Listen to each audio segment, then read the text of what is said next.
Hey guys, so it's late night. I decided to come up with this video. It's an edible stone and it's pretty easy, so let's just go ahead and get started.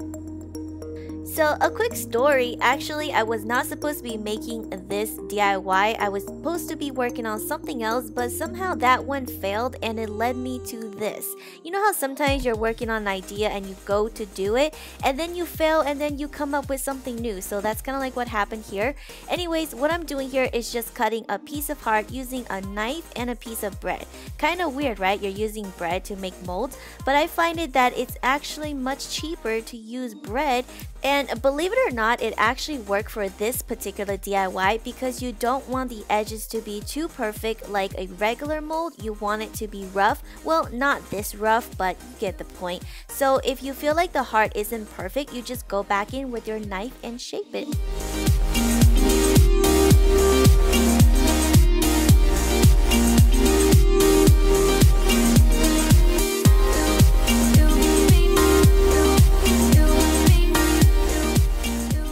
After about 30 seconds is finished, you get something like this. As you can see, the bread has hardened and it's much easier to work with because now you can do the fun stuff. What you're gonna do is take some candy melt or any type of chocolate if you want, just melt them together. I particularly like candy melt just because they're easy to work with, and also I just like the colors. So what you do is take all those colors I just showed you and mix it all together.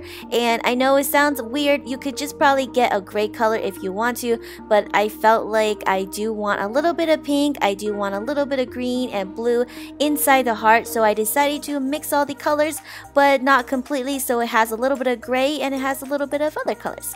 And then you're just gonna put it in the freezer. After about 15 minutes it should harden and then you just take it out.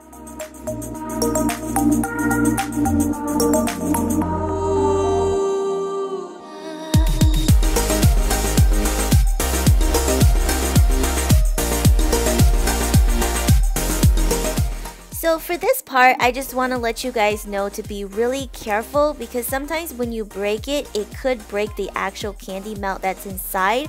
I would just be extra careful to break the mold. And also there's going to be some leftover breadcrumbs on the side. You could just take a knife or you could take a wet knife and just actually chop it down, kind of like if you're carving a stone. And I think it's pretty fun. The whole process is a really fun DIY. It's very, very easy. And the actual final result kind of looks like a stone.